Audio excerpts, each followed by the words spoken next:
Hi guys, this is Petal here.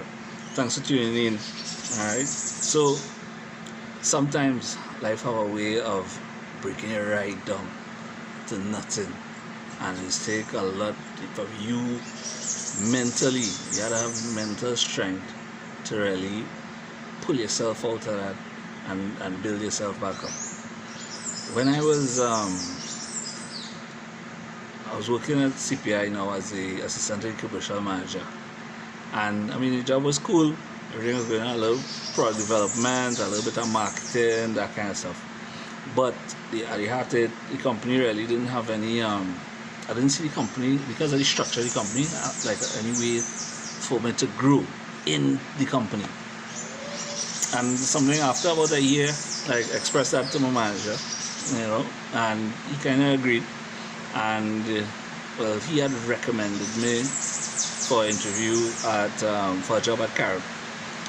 So he recommended for that job at Carib as a brand assistant, and at the same time, simultaneously, I had applied for a job at Century Salon as a product specialist.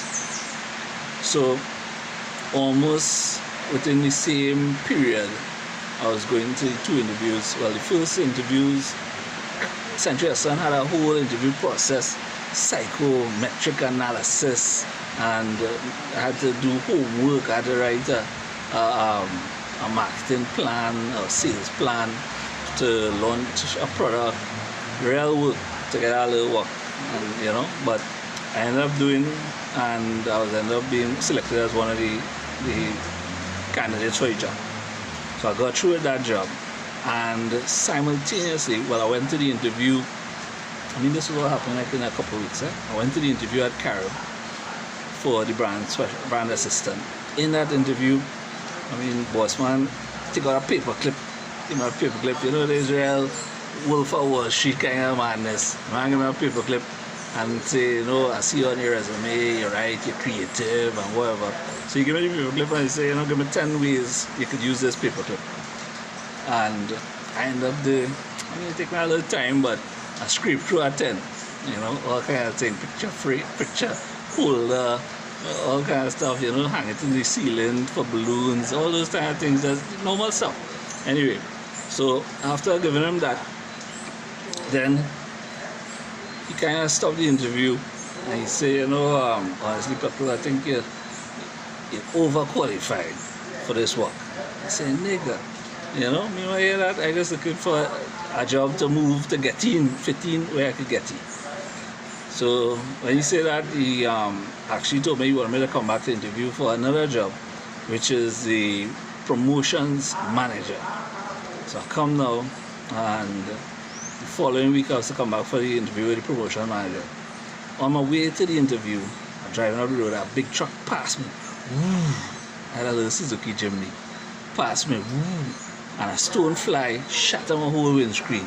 I panicked a little bit, because the whole windscreen just shattered. They said, "Patax!" I said, Lord, I pulled off, and I had to knock out all the glass and things so that I could drive. So I drive, I reach up to the interview, hear what happened in glass, splinter all over me. I try to dust it off, but I still mentally, that kind of threw me off now. So I go on the interview, and I bombed. I feel like I just couldn't be creative, I couldn't think, and I bombed the interview. So I didn't get through the job. But as I say, Century Salon called me and said, hey, you get through, you need to come and sign the contract. Now, while I was at CPI, I tell you I was doing product development. The last project we was working on was that we were developing, the company wanted to go into doing food boxes. So it was, at that time, my job was to we did a lot of product testing, find some customers to do testing with. So we link up with Grillers. Grillers at the time was doing real numbers, because Grillers had it was justice for the people with food now, right? He was one of the few people that they buy a box of food. He used to get a big box of food. That was before he started portion controlling. To James. Anyway, so James came on board, and he was the first customer we had. And Jim and I, we kind of talking normally and thing, and I tell him, well, right now, I've set up a distribution for the find somebody to do distribution for the company. And James, I don't know why this Chinese man put this in my head. He said, Petal, that is $1 million business. Food business and food box business in Trinidad is $1 million business. So he said, why you studying to find somebody to do it? Why you don't do it yourself? You already know the product, you know the market, you know whatever, And well, I mean, the part of it that I didn't know or didn't have was the money, And he said, well, no sin, I will finance you. So James said he will finance the venture. He put that in my head.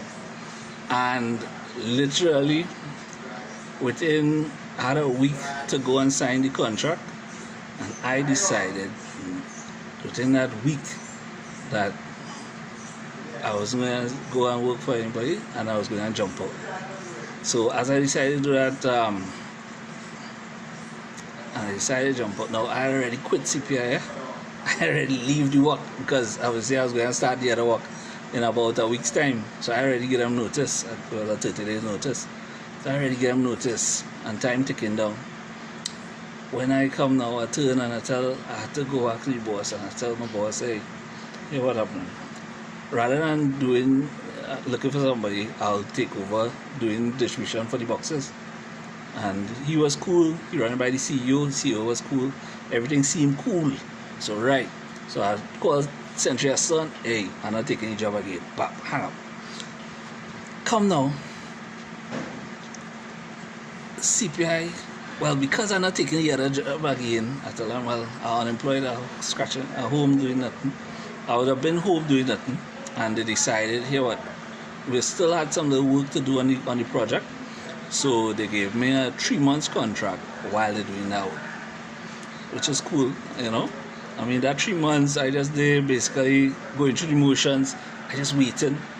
Lo and behold, in the middle of that 3 months, they see something come from, now CPI is an international company, so something came from up above, and the CEO said that they're scrapping the food box project. And with that, send me home. So they scrapped the project. I already turned down the job, the other job at Century Aston, and now they were sending me, well, at the end of my 3 month contract, they were sending me home. At that point, I don't know what happened to me, but the bug was still in me. The bug of being independent was still in me. And while I was really waiting for the other project, for the food box project, I kind of started started doing some Christmas projects for the company. So we were in bags, we were trying to do some Christmas bags, some wine bags, all kind of things we was developing. And the idea hit me. I said, well, all right, since I have no job, I didn't have anything, but I was already gathering all these clients to purchase these bags from CPI.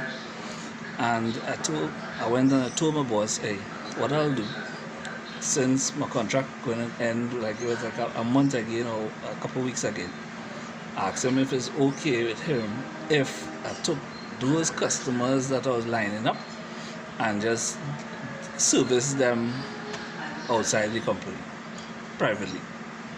And he said, no problem, So, I mean, these were some big guys like Lever Brothers and Johnson Johnson and that kind of stuff.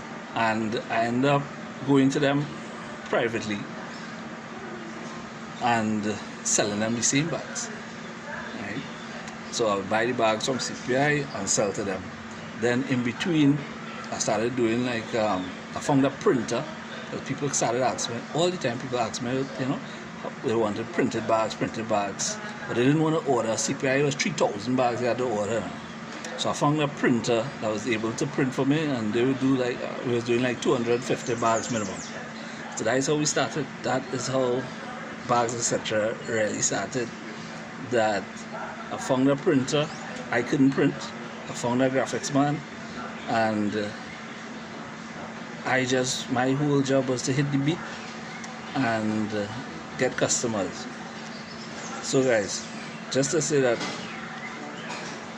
I mean, life sometimes knocks you real hard. It leaves you out in the wilderness with nothing, and it's really up to you to think or to decide where you want to go with your life.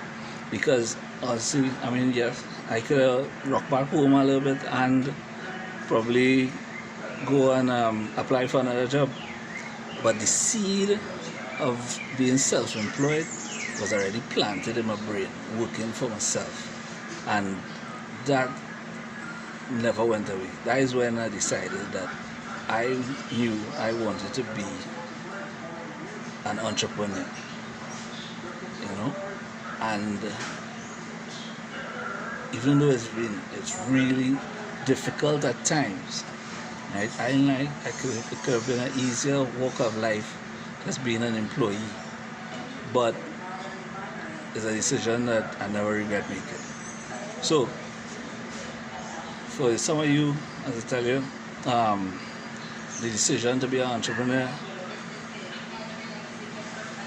it's going to be difficult. It's going to have a lot of challenges ahead, and it's up to you to make up in your mind that this is what you want to do, and just go at it and never give up. Right? That's been my talk for today. Thanks again for tuning in. Right? Subscribe on YouTube. Right? Look out for more videos coming. Thanks again. Bye.